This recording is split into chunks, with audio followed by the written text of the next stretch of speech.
I'm the affiliate and technology partnership manager at Convert. We're an A/B testing tool with more than 15 years of experience in the field. Today, we have a very special event because we are shedding some light into South Africa's digital optimization landscape. And for that, obviously, I'm not South African, so I can't speak much, but we do have Elijah and Aaron from Hype Digital who will be covering this topic today. Elijah, Aaron, how are you guys doing? All good on yourself. Happy to be here, Eddie. Thank you. All good. Would you mind introducing yourselves to the audience, please? Of course. I'm Elijah, managing director here at Hype Digital. Hype Digital is a leading conversion rate optimization agency in South Africa, but also globally as well. We've had the privilege of being in the CRO space now for the last 6 or 7 years, really learning everything there is to learn about this. I guess some people can call it new. It's getting a little bit older now, this new space. And obviously seeing how it's playing a role in the South African digital landscape. Great. Aaron? Yeah. Hey, Eddie, thanks for having us. Aaron here, Head of Marketing and Partnerships at Hype Digital. And yeah, really unique topic I think we're focusing on. So super excited to touch on it and looking forward to an interesting discussion. I'm going to stay on mute. Elijah, I think, is gonna handle most of the conversation, but I'll be here in the background. Great. Good to have you both. Definitely exciting to learn a little bit more about the market dynamics and how they compare to the rest of what we on the other side of the pond know about CRO. One thing to mention, we do have a live stream going. So if you have any questions, feel free to ask the questions, whatever you are, whether on Zoom or on LinkedIn.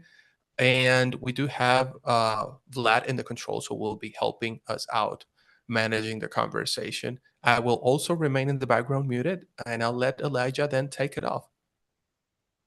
Amazing. Thanks, Eddie. So a really interesting discussion for today, and that's really focusing on South Africa, the big opportunity that lies in South Africa from a conversion rate optimization perspective, and what we're seeing globally, how global companies that have been focusing on CRO or that have CRO as part of their infrastructure for quite a while now, have made some really big leaps in their conversion rates, in understanding their user journey and understanding their user behavior, and how South Africa is really now starting to catch up to that and what the next steps look like to get to that point. So if we have a look at where South Africa is, it's quite interesting. We'll see most of the global markets now. If you look at the biggest names in the world, if we look at something like a Uniqlo or a Nike, or the biggest e-commerce spaces, when they look at conversion rate optimization, they're looking for those incremental growth points. They're looking for a 1%, 2% point, 0.5% increase in their conversion rates. And at that scale, it obviously makes a massive impact. Now, the interesting thing with South Africa is obviously South Africa has quite an online forward ecosystem, and the opportunity is much bigger. We're talking about much bigger growth from a conversion rate perspective, because it hasn't yet been focused on as much. You'll see that some of the biggest names, I guess, in the e-commerce space in South Africa, someone like a Takealot, the South African Amazon equivalent, even though Amazon is now here, who really led the charge in terms of the online push and making that Amazon-like journey a lot more available to South African buyers. And what we're now starting to see take place is the bigger retailers, the bigger companies are now starting to follow suit. And there's some really strong opportunity to get there. That opportunity, the potential, is really sitting available to us. So I guess the big question is how does one tap into that opportunity? There's 4 core differences that I guess we've looked at and we see. The first is understanding CRO, positioning CRO, and really giving ownership of CRO to a part of your organization, whether it's an individual or a team. I think in many cases, sometimes CRO is viewed as a bit of a bolt-on. Oh, well, we've got a website person, so the website person can handle it. Or we've got a marketing manager, so the marketing manager can handle it. Or maybe it can be thrown into the half data team and half front end UX team, and we can figure that out. And what we're seeing is a little bit of a lack of ownership when it comes to CRO. And when we look at the sort of global market, that ownership is aggressive, for choice of better words. There is, in some cases, a dedicated person, and in the bigger entity, a dedicated team that focuses on CRO throughout. Their core and only responsibility is CRO. And the positioning and the understanding of CRO is really important. It becomes not just some front-end changes that is going to lead to a few more sales. It becomes sort of ingrained in the culture and the understanding of the business.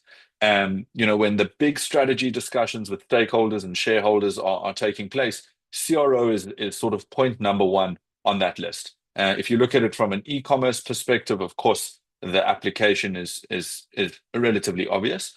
From a lead generation side of things, conversion rate optimization also plays a massive role. It's speaking to the sales team, it's engaging with the marketing team, it's understanding exactly all of the different touch points in your journey. So if we look at ownership from CRO, a really important point is ensuring that there is somebody in your organization that looks at CRO strategically, that looks at CRO with a complete responsibility of ensuring that the conversion rate grows. Decision making, following the same theme around CRO sometimes being seen as a bolt-on. It's often looked at as the additional cost, or we have to dig around and find some budget here and there for CRO to play a role. And this is something that we hear quite often, I guess, in the South African case. And I think we're potentially starting to see it a little bit now with the introduction of AI. SEO used to be the go-to. We have to be doing SEO, and we have to be spending millions and millions and millions on SEO, and that was that. And if you're not spending millions on SEO, you're going to be left behind, 50 years. We're now starting to see the same thing happen with the AI side of things. And, from our side, we're really wanting that stress and that focus to be shifted onto CRO just as much. And I think for the people in the webinar, or the people that watch this in the future, to look at it with that same lens. If you were thinking about SEO back in the day as that primary point, CRO is where it is now. With the introduction of tons of new traffic sources through AI, with SEO being as mature as SEO is, whether it's dying or not, that's for different people to discuss. With PPC spend at its highest level ever, your main point is your website. Your main point of conversion is your website. So really ensuring that journey, that conversion journey, that user understanding, that behavioral understanding has the dedicated ownership and the dedicated budget to make sure that all of that traffic that's coming in from all of these new exciting sources is being converted correctly and at scale is super important. That change in mindset from simply seeing it as, oh, well, we're going to bolt on this little CRO project or this little proof of concept that we're doing, to CRO needs to become a fundamental strategic part of our business is really important. It leads me really nicely into the next point, which is the strategic direction or the strategy direction. Who drives the roadmap? So as I said, CRO is really multifaceted. What we see is a really big need for multiple stakeholders to be part of that conversion rate optimization discussion. The marketing team, the sales team, the website team, the bigger sort of financial planning strategy team. All of these elements, whether it's a Black Friday in the e-commerce space, all of that planning that goes into Black Friday 6 months ahead of time, we need somebody to have that ownership that can sit there and say, all right, CRO needs to become a part of our business. What does that mean? Do we need to relook at how we're marketing? How is the traffic being sent into our website? Once we've now gotten to the website, what are we doing? Are we understanding our users enough? Do we understand the behaviors that they take? New users, returning users, multi sort of returning users, guys that are really loyal to us. How do we make sure that all of that is being taken into account? And when we look at the end of that journey, outside of the technical element, is there a person at the end of the discussion that's able to say, all right, when we look at this from a business perspective, are we seeing the growth that we want to be seeing? Is this making the impact that we want to be seeing? And that impact definition, and we'll get to it later in the slideshow, is also really important. Impact is, of course, return on investment. It's really important. But impact is just as much insight. Impact is just as much learning. And especially in today's very digital world that is changing extremely rapidly, the more we can learn, the more insight we can find, the better our direction, the better our strategy, and subsequently, the better our return on investment, the better we can test, we can experiment, and we can understand our CRO program. And finally, the sort of culmination of all of this is involvement and maturity. As I said before, the different elements that play a role in CRO really span across a broad section of divisions, of teams, of stakeholders. Their involvement, their discussion, their ability to play a role in the conversion rate optimization discussion is extremely important.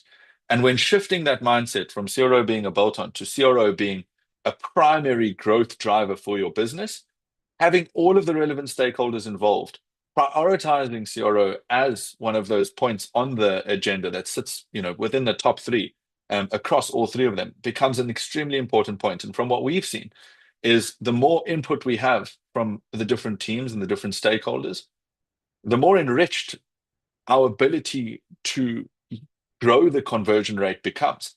The opinions from the people that are part of the business or have been part of the business before the website was even live, who understand the true crux of the business. There's insight there that we can apply today in an experimentation sense that becomes extremely, extremely valuable. So that insight, marketing, finance, front end, UX, UI, whatever it may be, that involvement, that insight, that maturity makes a really big difference.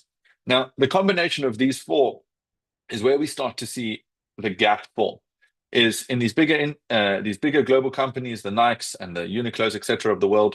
All of this has already been fundamentally part of the business for quite a while, and where we're seeing South Africa slightly lag behind is that it isn't yet as big of a priority, and the shift for the prioritization of CRO needs to start to come in these four ways. So, I just wanted to mention, Elijah, sorry to interrupt, but yeah. I think that the pattern here is that, as you mentioned, this is not a subset of growth. It's not a subset or a sub-responsibility of a marketer to do it properly. You actually have to have dedicated people. Now, the problem becomes that they limit the impact of CRO to only running experiments. And they think it's like when you spoke about growth in 2018, it was like, oh, he's a growth hacker. He's just going to come in and just like turn some things up and down, and we're going to see massive results. And in reality, growth became this strategic position within the company, right? That could be below marketing, above marketing, could be marketing named growth now. But the same thing happens for CRO. They don't understand the impact or how deep it goes. And it's just beyond putting out experiments and fixing a button color or a headline. It's just how much it enriches the whole operation, how much it drives insights for the rest of the areas of the business. And that learning is that it's one of the things that somehow gets buried from that primitive side of things, like, oh, it's just, running experiments. It's not. It's intricate to the business strategy. It's not just a tactic. So I think that's important. And we see it in immature markets all the time, for any new thing, it becomes a subset of until it becomes its own thing.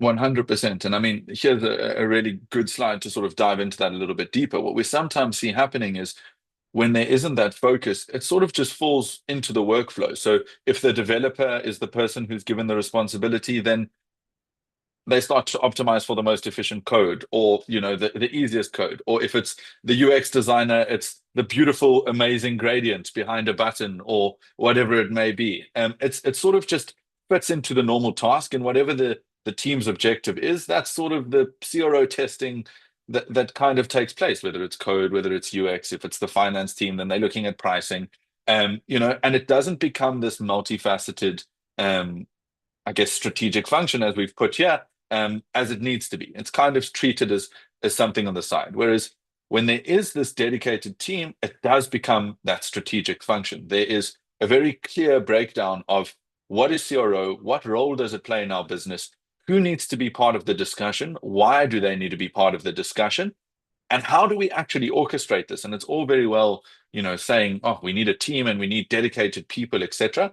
But there also needs to be a doer, somebody who can sit on the other side of the conversation and go, my focus is the conversion rate and making sure that it's as optimal as it can possibly be. And here are the steps in order for us to get there. Here's how we orchestrate it. Here's how we execute it. It's a really big project management role at the same time. Okay, so what does that look like in reality? Speaking of execution and orchestration, we've, I guess, become a lot more reliant on the tech that we have available to us, which is in some cases good, and in other cases less good. I think, in some cases we sort of view, okay, we've got the tool. If we've got the tool, we can click a few buttons and we should be good to go and we can run a test. But in order, again, to get the most value out of a strategic direction like CRO, if you add 2 or 3 more layers into it, the value of your ability to test and the value of being able to use a tool becomes so much more. It's not just clicking a few buttons. There is so much more into how much that tool can give you if the conversation starts a few steps before. And what does that look like in a perfect sense? Strategically, what we often think about is what's the North Star? What is that end goal? Obviously there's elements that we can test, the number of clicks on a button and the number of add to carts and the number of purchases. But if we zoom out a little bit and we say, okay, well, how is conversion rate optimization going to play a role in the business in the bigger picture? What is that North Star? What is the strategy? Once we've got the strategy well defined, then we can look at the people and we can say, okay, well, within our team, within our entity, who are the right people for us to be speaking to? Marketing understand exactly what's being put out there and how people are entering our ecosystem. The operational team understands exactly what the flow is in terms of what people can expect, how many coupons, incentives, sales, stock, etc. we have available. Finance understands everything to do with our pricing and discounts. The C-suite understand the bigger business picture. And our design team understands the exact aesthetic that we need for our specific site. Now, take all of those little opinions into account, align it with that North Star, and your ability to test, your ability to use your tools substantially more effectively is much broader. Your ability to ideate, you can sit in a room with amazing-minded people, and that's something that I think most of the big e-commerce and most of the big websites, I guess, in South Africa have, is fantastic people. And taking all of those ideas, applying them into one room, matching them with the overall strategy, setting up the tool, and then setting up your tests, we'll see some really, really impactful results in comparison to just simply, we've got the tool, let's run the tests, end of discussion type of approach.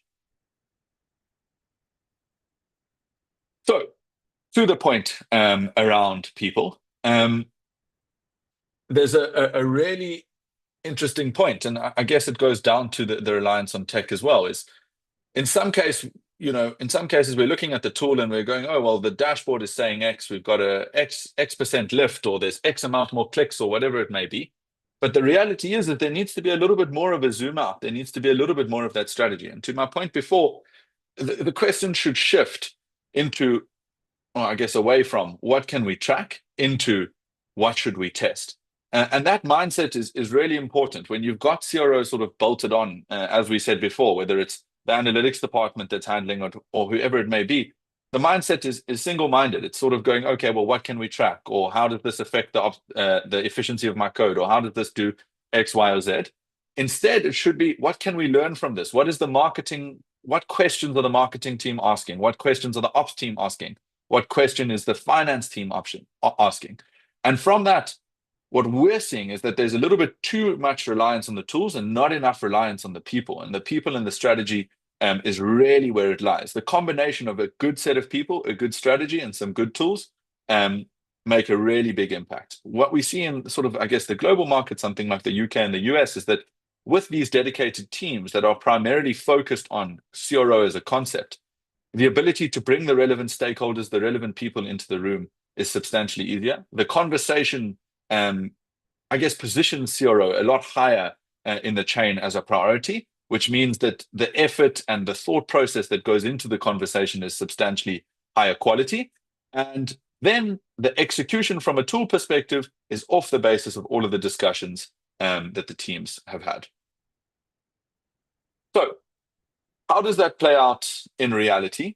What we see in the South African market is a bit of a top-down approach.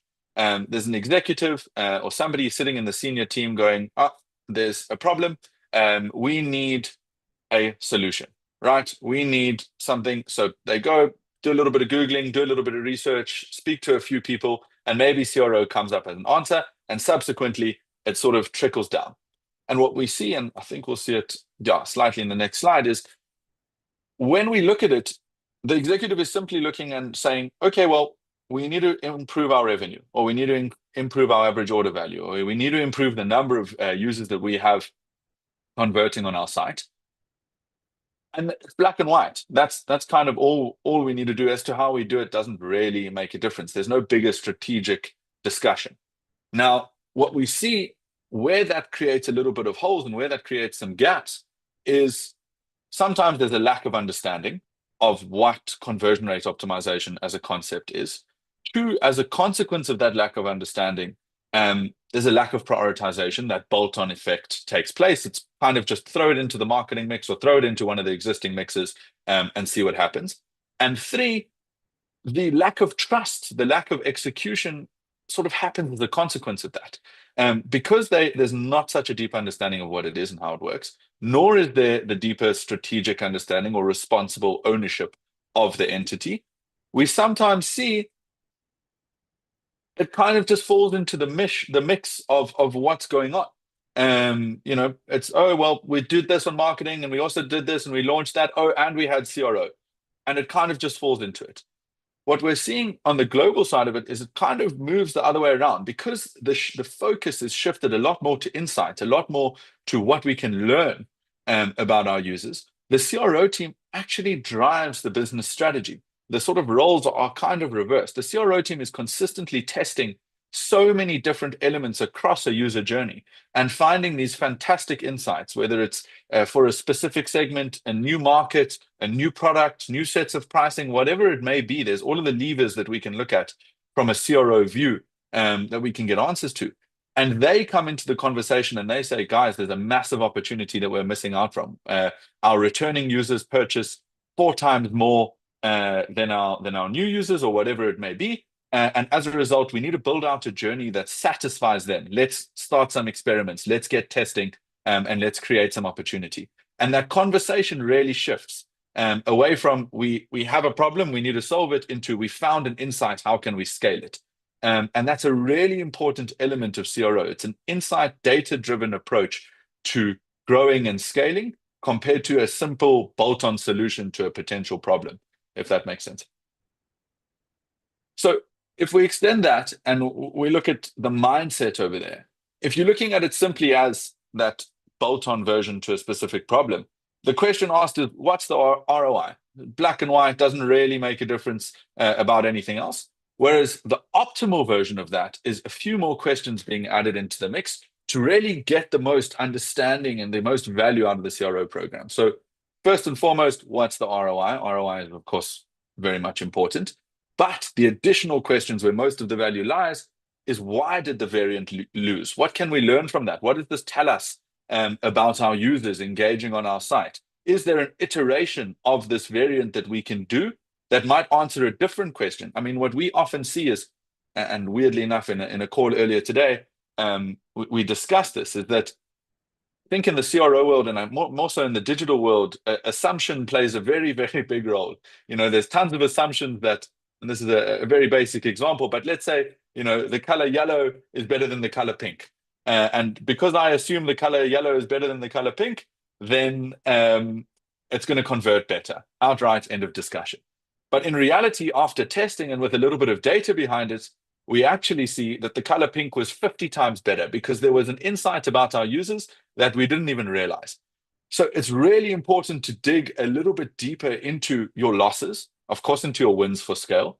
It's asking a few more questions, not just about, why did it lose black and white? It's more so, what did we learn about the intent? Was this user a brand new user who had just seen our site for the first time and was doing a little bit more browsing? Or was this user somebody who's visited 5 times in the last 4 days who is super close to purchasing, and we lost them because of whatever reason, or we converted them because of whatever reason.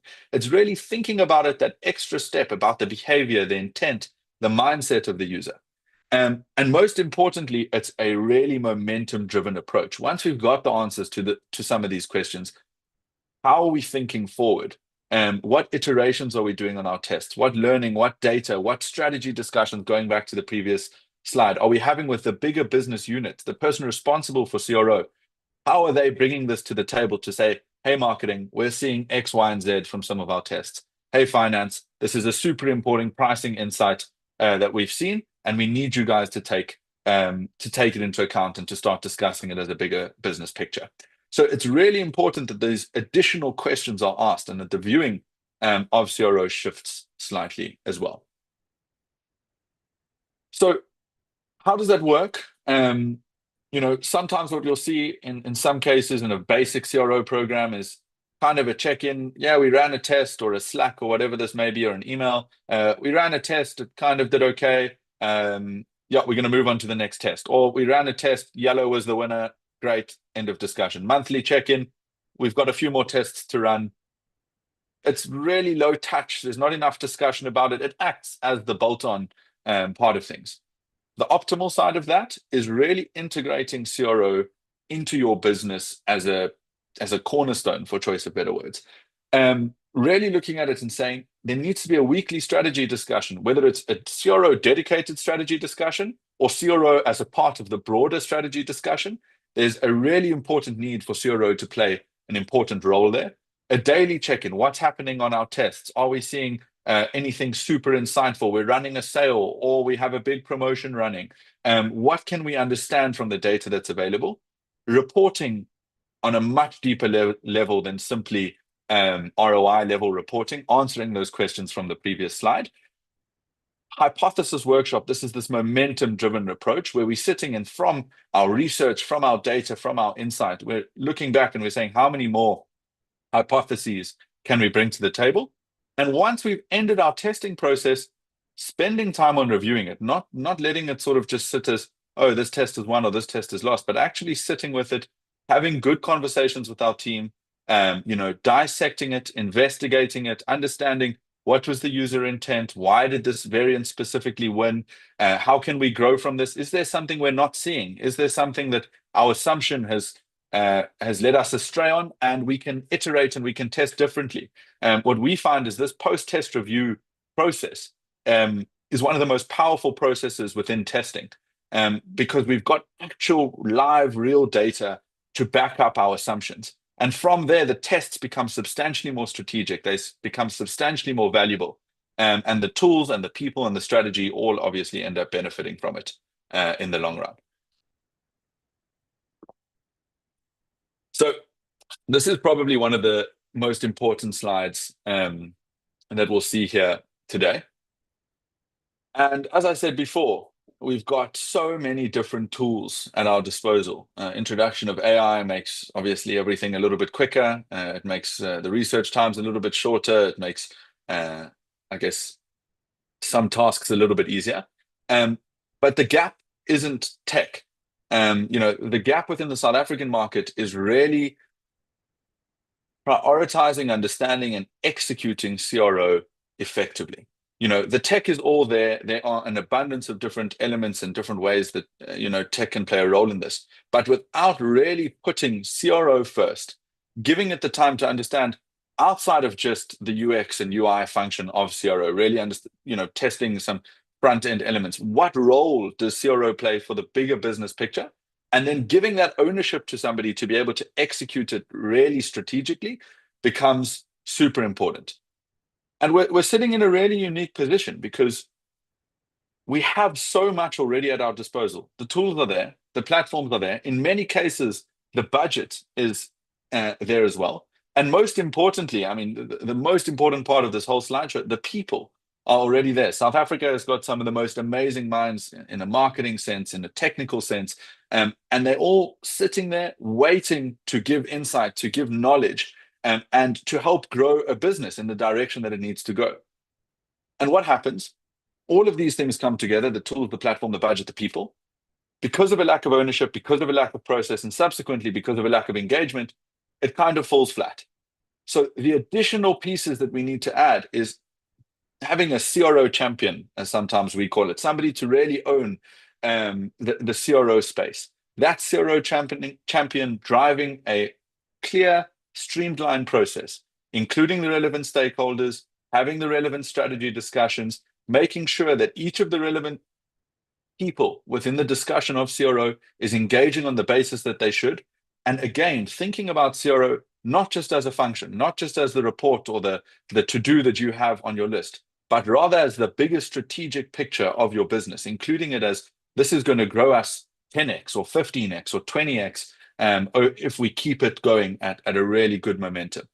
And that's exactly what we see. With the combination of what we have and what we're missing leads to a really strong strategic advantage and compounding growth. And as I said, we've got some really strong websites and enterprises across the South African landscape. You know, the next step is that strategic advantage. Everyone is spending on paid. Everyone is spending on SEO. There's probably a bunch of budget now going to AEO or GEO, whatever you want to call it.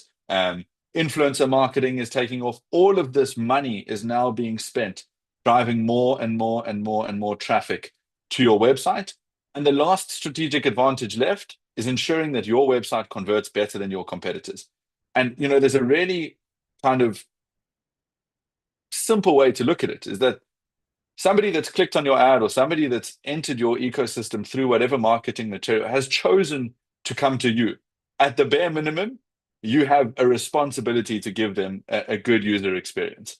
And that's where the conversion rate optimization part of things becomes really important, is all of the money you spend really culminates in ensuring that that user experience is absolutely fantastic. Once we've got that down, then the learning is endless. The growth, as we've put here, is really compounding. Once we've got, you know, a handful of happy users and that user experience is fantastic, we can start getting into different segments of users, different types of users, different traffic sources. It expands our understanding of our user tenfold, and it makes for a really big impact from a growth perspective as well. So when we sort of look at that in practice, we've just got a few real life case studies to show for you guys. We see some interesting points. So this is an iGaming client, an online casino, one of the most interesting spaces when it comes to CRO. And what we saw over there was, I guess the most important metric is the bottom left metric. I mean, of course, the 6.3 million Rand is fantastic and the 26x return on investment is great. But a really important number over there is the 58% CRO tactic win rate. Now, it's an important metric for two reasons. One, it's a good metric. A 58% win rate is good. But two, it really highlights CRO in its truest form, is that you're going to have tests that are winners, and they are the ones that contribute to this metric. But in the same breath, you're also going to have tests that are losers. And while they don't contribute to this metric that we see over here, they're contributing to the business in tons of other ways. If the business would have gone ahead and just simply implemented some of those changes, the negative impact would have been way bigger than whatever we're seeing over here. Or the lack of happy users would have been substantially larger than what we're seeing now.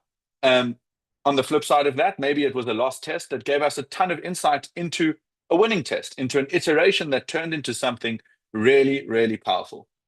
So we had a really good experience with these guys. We're running around 2 to 4 tests per month. We invested a ton of time and effort into making sure that our journey was very clearly tracked.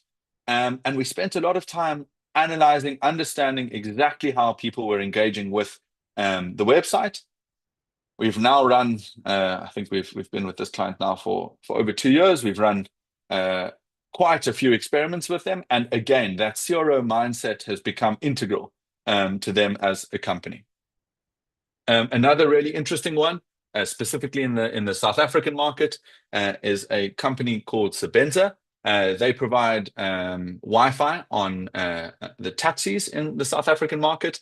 And what we looked at doing over there was increasing the number of people that were redeeming their Wi-Fi on their platform. A really, really interesting business, extremely unique in their user journey, a very small time frame, There are multiple different elements that play a role in somebody getting to the Wi-Fi redemption point. And for us, it was super fascinating because it kind of falls out of that stock standard CRO, e-commerce or lead gen category, and falls into a really unique category. And it allows us to really look at the human part of it, understanding what is a human thinking, how are they coming into this platform, and how do we make sure that user experience is as good as possible. And in this case, we saw some really nice numbers. We saw 189% increase in the number of Wi-Fi redemptions, a 5.66 return on engagement, and a 70% CRO tactic win rate. We focus primarily, and if you look at the bottom over there, we focus primarily on 10 experience. We changed the positioning of different buttons. We really understood the copy that was assisting our users to get to their key tasks or the key conversion events. We introduced some gamification elements. We made navigation slightly clearer. And really, the brand at the time went through a bit of a rebrand. We introduced those into the mix, and we made that process a little bit clearer. What we saw was 70% winning tests. The winning tests were then taken, implemented, and now fall part of that ecosystem on a daily basis, every single day from now on. So how can we start? What's the best way to start looking at CRO a little bit more in depth, a little bit more aggressively? First and foremost is assigning somebody to take ownership of it. And that ownership needs to be complete, it needs to be comprehensive, and it needs to be a part of the business that is not just a bolt-on, that's not just an add-on. Once that ownership is granted, prioritize CRO as a concept, but within that, prioritize people over platforms. Bring in the relevant stakeholders, have the conversations around what's needed from the bigger picture.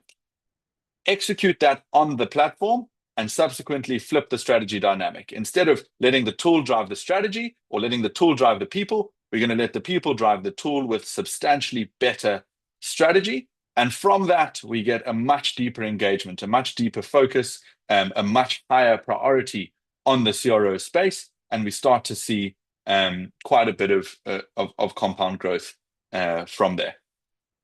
And that is everything from me. I know that was quite a lot in hopefully I didn't go too quickly, but in good enough time, and hopefully it leaves some time for questions as well. No, the pace was perfect, Elijah, and thank you so much for shedding a light on how these different dynamics play into the market in South Africa. I think that there are, thankfully, a lot of use cases or business cases floating around from other markets that are now matured. So we have a lot to look out for when it comes to how do we get the market into tip-top shape to make CRO strategic and not just tactical. I found really interesting the fact that the CRO movement, or so to say, is coming top down in South Africa. I think that is putting the program or CRO lifespan years ahead of what it should be, because most of the time that I've been exposed to immature organizations, it's just me talking to avoid, right? It's like, oh, we need to do CRO because our budgets are shrinking and they're going to continue to shrink and we're not going to have enough money and we can't compete in SEO and we're not growing fast enough.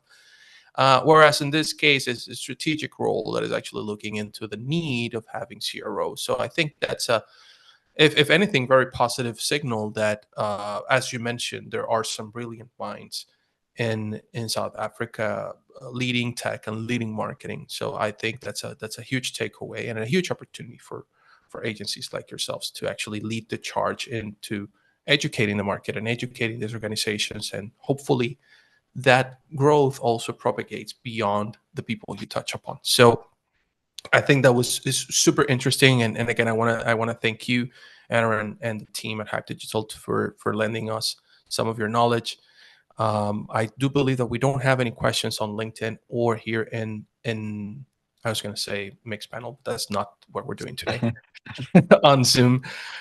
So with that, I just want to say thank you so much. To close, if there's anybody in the audience in the future right now or in the future that wants to get in touch with you, or Aaron or Hype Digital, what would be the best way to actually get in touch with you and explore more about a partnership, or maybe learn a little bit more about the market? So the best way would be to visit our website, hypedigital.co.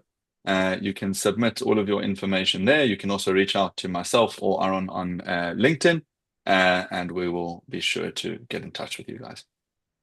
Awesome. That's great. Well, you can do the same with me. I'm always active. By now, maybe you know that I'm always active on LinkedIn. And with that, I just want to say thank you. And one last bit, if you are an agency or if you are a thought leader, creator, or influencer, what have you, in the B2B space and are interested in joining us in a partnership where we expand and further experimentation knowledge, just like we did today, do reach out to me. We have a few special programs to actually bolster experimentation into the future. Thank you so much, Elijah. Aaron, you didn't get to speak too much today, but thank you for joining us and putting a lot of the legwork behind making this presentation happen. And Vlad on the controls, thank you so much again for helping us get this done. With that, I thank you again, and I hope to see you around another day. Thanks, guys.